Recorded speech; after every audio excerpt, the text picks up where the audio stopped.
तो हम स्टार्टिंग में देखते हैं कि जब सियोन जाए को अपने साथ इमसोल कॉफी पिलाने लेकर आई थी, तो तब वह बातों बातों में इमसोल को आसपास लगे पोस्टर्स दिखाने लगा, कभी वॉल वाले तो कभी ट्रक पर लगे हुए, यह प्रूफ कराने के लिए कि उसकी इमेज फ्रेश है, यानी वह बहुत ही ज्यादा पॉपुलर है। और फिर तभी इमसोल के क्लोज भी हो गया, यह दिखाने के लिए कि वह रोमांटिक भी है, इसलिए इमसोल से अपनी आईज में देखने के लिए बोलता है। इमसोल सियोनजाए को देखती ही रह गई इतने क्लोज होने की वजह से। लेकिन तभी दो गर्ल्स यहाँ आई जो कि इन्हीं दोनों को देख रही थी, इसलिए सियोनजाए बोला कि देखा, मैं इतना ज्यादा पॉपुलर हूँ कि मुझे चाहने वाले लोग भी आ चुके हैं। इसलिए वो उन गर्ल्स को अपने पास बुलाता है और पूछने लगा कि तुम्हें फोटो चाहिए या फिर ऑटोग्राफ। लेकिन उन लड़कियों ने बताया कि सिगरेट, क्या आप हमें वो अंदर से लाकर दे सकते हो? तो तब सियोनजाए काफी बुरी तरह शॉक रह गया, तो वही इमसोल जोर जोर से हंसने लगी। सियोनजाए अपना पोस्टर दिखाता है जिसमें उसने कॉफी कप ले रखा था कि क्या तुम लोग मुझे पहचानी नहीं? तो तब वह गर्ल्स को लगा कि इन्हें कॉफी चाहिए, इसलिए बोली कि जो पैसे बचेंगे उससे आप कॉफी बाय कर लेना। तो तब सियोनजाए स्पीचलेस रह गया। एक्चुअली ये गर्ल सियोनजाए को पहचान नहीं पा रही है, बल्कि सियोनजाए को उसकी कॉपी समझ रही है। लेकिन वही इमसोल जोर जोर से हंसने लग जाती है, यानी उसका बुरा हाल हो चुका था सियोनजाए की फुल इंसल्ट को देखकर। तो तब सियोनजाए काफी प्यार से इमसोल को देखने लगा, क्योंकि वो हंसते हुए सियोनजाए को बहुत ही ज्यादा प्यारी लगने लगी। यानी अब एक बार फिर सियोनजाए इमसोल को पसंद करने लगा है। इसलिए जब बोला कि वाह, तुम हंसती भी हो, तो यह सुन वो जल्दी से चुप हो गई। जिसके बाद अब हम देखते हैं कि सियोनजाए इमसोल को उसके घर के सामने छोड़ने आया और फिर से मूवी के ही बारे में पूछने लगा कि अगर मैं तुम्हारी बॉस से कह दूं कि मुझे ये मूवी हर हाल में करनी है, तो फिर तब तुम क्या करोगी? और वैसे भी हम दोनों पड़ोसी रह चुके हैं, तो इतना तो तुम मेरे लिए कर ही सकती हो। लेकिन इमसोल अब भी साफ मना कर देती है और यहाँ से चली गई। सियोनजाए भी जाने लगा, लेकिन उसे बार बार याद आ रहा था कि इमसोल कैसे हंस रही थी, इसलिए वह इमसोल को उसके अपार्टमेंट में जाते हुए देखता है, जैसे सैम उसने पहले देखा था। इसलिए यह चीज उसे दिखने लगी, जिस वजह से वह समझ नहीं पाया कि अभी आखिर मुझे ऐसा क्यों दिखा कि जैसे यह सीन मैं पहले भी देख चुका हूँ। और वही इमसोल जब जैसे घर वापस आती है, तो तब मॉम बोली कि क्या वो पर्सन चला गया? वैसे यह वो पर्सन तो नहीं था जिसने मुझसे कॉल पर बात की थी, यानी रेस्टो का ओनर। फिर तो जरूर यह वहां का वर्कर होगा। लेकिन जिस हिसाब से उसकी हाइट, वॉइस और पर्सनालिटी थी, ऐसा लगता तो नहीं, बल्कि ऐसा लग रहा है कि जैसे मैंने इसे कहीं तो देखा है। इमसोल बोली कि आपको गलतफहमी हो रही है, लेकिन वह बोलती है कि नहीं, मैंने इसे कहीं तो देखा है। और फिर तभी उनको याद आ गया कि अरे यह तो सुपरस्टार सियोनजाए है, यानी एक बहुत ही फेमस एक्टर जिसको मैंने इतनी देर से क्यों पहचाना। तो तब इमसोल जो पानी पी रही थी वो उसके मुंह से निकल जाता है, यह सुनकर कि मॉम उसे पहचान चुकी है। वह इमसोल अपनी ग्रैंडमदर के पास आई और उन्हें समझाती है कि आप दोबारा उस रेस्टोरेंट पर मत जाना। तो तब इस बात पर उन्होंने जवाब दिया कि ठीक है, लेकिन तभी रुकी और फिर बोली कि वैसे मैंने ठीक किया ना आज तुम्हें सियोनजाए से मिलाकर, क्योंकि तुम उसे बहुत ज्यादा मिस कर रही थी ना। तो तब इमसोल शॉक रह गई, क्योंकि ऐसा लगा कि जैसे ग्रैंडमदर भी टाइम ट्रेवल के बारे में जानती हैं, क्योंकि लास्ट टाइम भी इमसोल की टाइम ट्रेवल वॉच को इन्हीं ने अपने पास संभाल के रखा हुआ था। इमसोल अपने रूम में आई और फिर काफी बुरी तरह रोने लग जाती है, यह कहते हुए कि हाँ, सच में मैं सियोनजाए को बहुत ही ज्यादा मिस कर रही थी, यानी मैं रोज उससे मिलना चाहती हूँ, लेकिन ऐसा कर नहीं सकती हूँ। इसलिए सियोनजाए को मिस करते हुए बस रोती ही जाती है। और अब हम देखते हैं उसी लड़की यानी सियोनजाए की फ्रेंड को देखते हैं, जिसे डार्क स्ट्रीट में टैक्सी ड्राइवर यानी किम योंग मिला था और वो यहाँ इस बात की रिपोर्ट कराने आई है टाइसोंग के पास पुलिस स्टेशन में। ये लड़की सही से बताती तो है नहीं कि किम योंग ने उसके साथ क्या किया, बल्कि बस काफी ज्यादा डरी हुई थी। आई थिंक किम योंग ने इस लड़की को भी किडनैप करने की कोशिश की है। टाइसन पूछता है कि क्या तुम्हारे पेरेंट्स तुम्हारे साथ नहीं आए? तो तब वह कहती है कि नहीं, मैं अकेली हूँ। एक्चुअली यह लड़की सियोनजाए की इतनी बड़ी फैन है कि इसने सियोनजाए से मिलने के चक्कर में अपना घर छोड़ रखा है। जो बात यह यहाँ छुपा लेती है, यानी बताती नहीं है। कि मैं अकेली रहती हूँ, यानी कि अपने घर से भागी हुई हूँ, बल्कि बोली कि मैं बस अकेले ही रिपोर्ट करने आई हूँ। तो यह सुन टाइसुंग चुप हो गया और अब सुबह हुई, जहाँ सबसे पहले युनजे को दिखाया गया, जो कि वर्क प्लेस पर जाने के लिए रेडी हो रही थी। तो तब सॉन्ग से अपनी बेटी को स्कूल के लिए रेडी करके यहाँ लाता है और दिखाने लगा कि देखो मैंने इसे कितने अच्छे से रेडी किया है। तो तभी युनजे सॉन्गसे को फुल इग्नोर कर रही थी।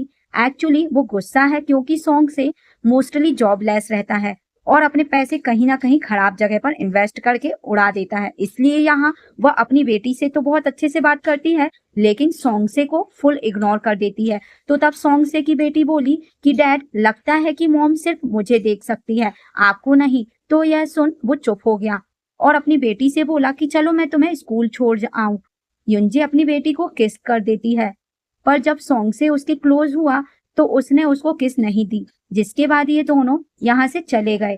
युंजे कहने लगी कि अब यह सॉन्गसे मुझे पहले से भी ज्यादा इरिटेट करने लगा है और जब अपना स्कार्फ लेने आई तो तब यहाँ उसे सॉन्गसे का बाय किया हुआ लॉटरी टिकट मिल गया, जिस वजह से वो और ज्यादा गुस्सा करने लग जाती है कि पता नहीं कब यह इन खराब चीजों पर अपने पैसे उड़ाने बंद करेगा। और फिर तभी उस टिकट को अपनी पॉकेट में रख लेती है और वही हमें इमसॉल को उसकी बॉस के साथ दिखाया गया, जो कि बता रही है कि मुझे मिस्टर सियोनजाई की कॉल आई थी, जो कि हर हाल में हमारी मूवी में काम करना चाहते हैं, इसलिए मैंने उनको हाँ बोल दिया है। इमसॉल कहती है कि लेकिन मैंने आपसे बोला था कि मैं उनके साथ काम नहीं करना चाहती हूँ। तो तब वो कहती है कि क्या तुम्हें यह चीज मजाक लग रही है कि इतना बड़ा एक्टर हमारी मूवी में काम करने के लिए रेडी है, इसलिए अब मैं किसी भी कीमत पर सियोनजाई को मना नहीं करने वाली हूँ। और मैंने सुना है कि तुम उससे मेरे बिना भी मिली और कॉल पर भी बात की, जबकि तुम्हें कोई भी मीटिंग मेरे बिना नहीं करनी थी। तो तब इमसॉल बताती है कि मुझे बस किसी भी हाल में सियोनजाई को कास्ट नहीं करना है, लेकिन अगर आप इस चीज के अपोजिट हैं तो कोई नहीं, आप यह मूवी कर लीजिए सियोनजाई के साथ, लेकिन मैं यह जॉब छोड़ रही हूँ। और फिर तभी अपना आईडी कार्ड निकाल कर रखने लगी। बॉस हैरान थी कि ये आखिर ऐसा क्यों कर रही है, इसलिए पूछती है कि क्या तुम सीरियस हो। तो तब इमसॉल बोलती है कि हाँ, और फिर अपनी बॉस को सभी चीजों के लिए थैंक्स बोलकर यहाँ से चली गई। जिसके बाद अब हमें दिखाया गया कि इमसॉल जब कंपनी से हमेशा के लिए जा रही थी तो तभी युनजे ने बहुत कोशिश की कि प्लीज मत जाओ, लेकिन इमसॉल युनजे पर ही गुस्सा करने लगी कि यह सब तुम्हारी ही वजह से हुआ है, यानी अगर तुम गलती से मेरी स्क्रिप्ट सियोनजाई को सेंड नहीं करती तो ऐसा कभी होता ही नहीं। क्या तुम्हें पता भी है कि मैंने कितने सालों से खुद को सियोनजाई से दूर रखा हुआ था, लेकिन तुमने मेरी सालों की मेहनत पर पानी फेर दिया। युनजे इमसॉल की इन बातों का मतलब समझ नहीं पाती है, बल्कि खुद भी उदास हो गई कि तुम रो क्यों रही हो, क्या मैंने इतनी बड़ी गलती कर दी है, यानी क्या तुम ठीक हो। लेकिन इमसॉल युनजे की एक नहीं सुनती, बल्कि रोते हुए यहाँ से चली गई, यानी कि अपनी ड्रीम जॉब को हमेशा के लिए छोड़कर। जिसके बाद अब हमें सियोनजाई दिखाया गया, जो कि वैन में है और इमसॉल के लिखे हुए उस सॉन्ग को ध्यान से देख रहा था, जिसको उसी ने खुद से बनाया था इमसॉल की याद में। इसलिए अपने असिस्टेंट से पूछता है कि क्या तुमने कभी रैन सॉन्ग के बारे में सुना है, क्योंकि ऐसा लगता है कि जैसे इस सॉन्ग से मेरा कुछ अलग ही कनेक्शन है।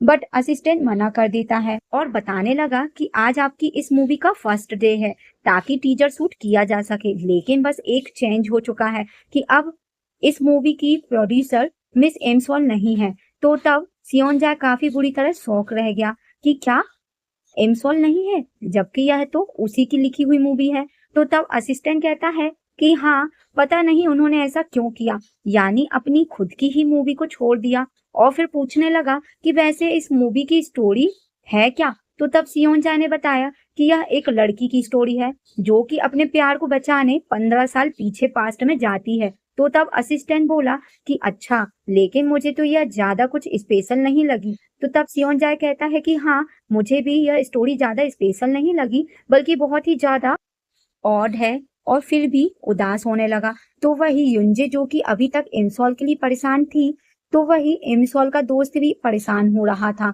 कि आखिर इमसॉल ने अपनी ड्रीम जॉब को छोड़ कैसे दिया। तो तब युनजे कहती है कि कोई नहीं, मैं उससे घर जाकर बात करूंगी। कि तभी उसकी नजर सॉन्गसे के लॉटरी टिकट पर गई, जिसके रिजल्ट को वह जब जैसे ही स्कैन करती है तो तब युंजे के बुरी तरह होश उड़ गए क्योंकि विनिंग नंबर सेम वो था जो कि टिकट पर था। यानी सॉन्ग से ये लॉटरी जीत चुका है। इसलिए पहले तो युंजे काफी बुरी तरह शॉक होकर उठी, इतनी बुरी तरह कि अपने दोस्त की कॉफी तक गिरा देती है। फिर दोबारा से टिकट देखने लगी कि कहीं ये मेरी आंखों का धोखा तो नहीं। लेकिन अब क्योंकि लॉटरी सच में निकल चुकी थी इसलिए बहुत ही ज्यादा जोर से चिल्लाने लगती है क्योंकि इन्होंने जो विनिंग अमाउंट जीता है वह बहुत ही ज्यादा है और इसका पूरा क्रेडिट इमसॉल को जाना चाहिए बिकॉज उसी ने तो पास्ट में अपने भाई को लॉटरी नंबर के बारे में बताया था। और अब हमें इमसॉल दिखाई गई जो कि अमेजमेंट पार्क में आई हुई थी और यह वही वाला अमेजमेंट पार्क है जहां वह पास्ट में सियोन जाय के साथ आई थी। इसलिए वहां की कपल बेंच को देखकर उसे सियोन जाय याद आने लगा कि यहाँ हमने कितना ज्यादा एंजॉय किया था और फिर कई सारी मेमोरीज इमसॉल को याद आने लगती हैं कि हम कैसे कैसे एंजॉय कर रहे थे। और सियोन जाय ने यह भी कहा था कि हम प्रेजेंट में भी यहाँ साथ में जरूर आएंगे। इसलिए इमसॉल इन सभी बातों को याद करके इमोशनल हो गई जिस वजह से उस बेंच को ही देखती जाती है। यहाँ तक कि शाम से रात हो जाती है लेकिन वह अभी तक उस बेंच को ही देख रही थी क्योंकि इमसॉल जब जब सियोन जाय को याद करती है तब कई घंटों के लिए ओल्ड मेमोरीज में चली जाती है। लेकिन जब होश आया तो वह यहाँ से जाने लगी कि तभी उसकी नजर सबसे बड़ी वाली राइड पर गई जहाँ सियोन जाय इमसॉल के लिए भागता हुआ केक लेकर आया था। इसलिए अब इमसॉल उस राइड को ध्यान से देखने लगी तो वही सियोन जाय जो कि वह भी उसी अमेजमेंट पार्क में है क्योंकि वह शूटिंग के लिए आया था।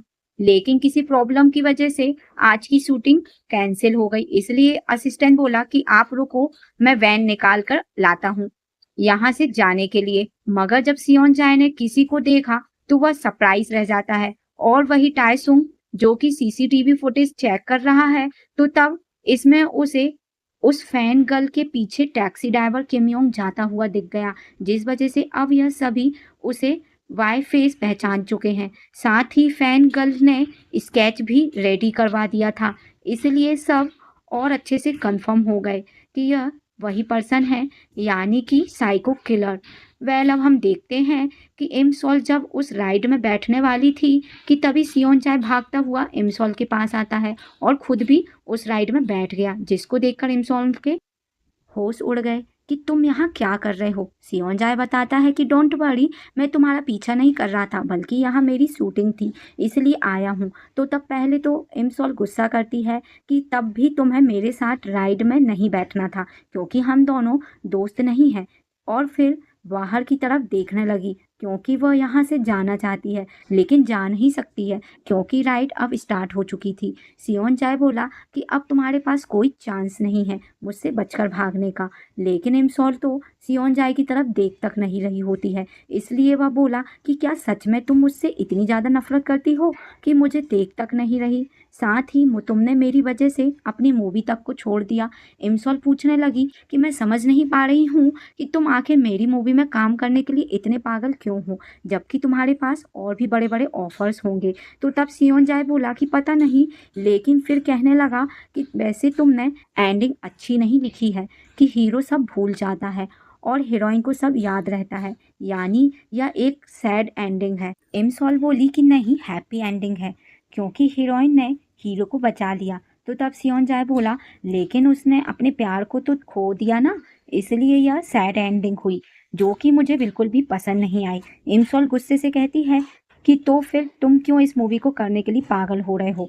तो तब सियोन जाय ने सीरियस होकर बताया इसलिए क्योंकि जब से मैंने स्टोरी रीड की है तब से खुद ब खुद मेरी आंखों में आंसू आ जाते हैं, यहाँ तक कि ड्रीम्स भी आते हैं। जैसे जो जो स्टोरी में लिखा है वह सब मैं एक्सपीरियंस कर चुका हूँ, यहाँ तक कि यह राइड भी मुझे ऐसी लग रही है कि जैसे मैं पहले भी यहाँ आ चुका हूँ जबकि मैं आज यहाँ पहली बार इस राइड में आया हूँ। और फिर तभी हमें दिखाया जाता है कि सियोन जाय जब इस जगह को देख रहा था तो तब इस राइड को देखकर उसे खुद का ही टाइम दिखता है जैसे पहले भी वह यहाँ आ चुका है और किसी के लिए केक लेकर जा रहा था। फिर जब उसने सही से राइड को देखा तो तब उसे सामने इमसॉल खड़ी दिखी थी जिस वजह से वह इमसॉल के पास आ गया और अब बोला कि शायद गॉड हम दोनों को मिलाना चाह रहे हैं। इसलिए इमसॉल शॉक रह गई सियोन जाए की इन बातों को सुनकर, क्योंकि वह समझ पा रही है कि सियोन जाए को धीरे धीरे अपना पास्ट याद आ रहा है, जो कि